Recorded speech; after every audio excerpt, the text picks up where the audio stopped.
انتخابی دھاندلی کے بے بنیاد الزامات پر ہنگامہ اور توڑ پھوڑ، یہ ہیں وہ مناظر جو امریکیوں نے بہت سے دوسرے ملکوں کی خبروں میں تو بارہا دیکھے ہیں، لیکن 6 جنوری کو امریکی کانگریس کی عمارت کے باہر اور اندر کے مناظر باقی کی دنیا کی طرح خود امریکیوں کے لیے بھی حیرت انگیز تھے۔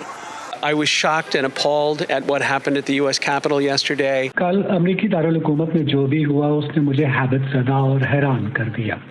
اس سے ہمارے ملک کی اور ہر اس شخص کی جو صدر ٹرمپ کا حامی ہے بری عکاسی ہوئی۔ اس سے ہمارے ملک میں موجود گہری تقسیم ظاہر ہوتی ہے۔ یہ تقسیم کوئی نئی بات نہیں۔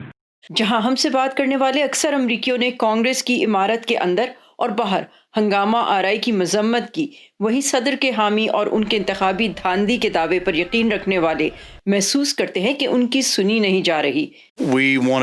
ہم اپنی آواز کی شنوائی چاہتے ہیں۔ ہم چاہتے ہیں کہ کم از کم انتخابی عمل پر غور کیا جائے۔ بے ضابطگیوں کی بہت زیادہ مثالیں ہیں۔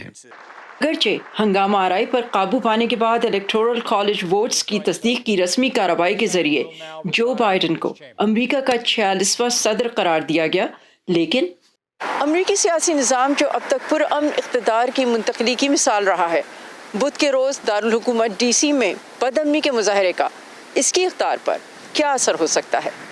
مجھے لگتا ہے کہ اس سے ہماری جمہوریت کا برا تاثر ابھرتا ہے، کیونکہ وہ ایک ایسے انتخاب کو رد کرنے کی کوشش کر رہے ہیں جو منصفانہ تھے۔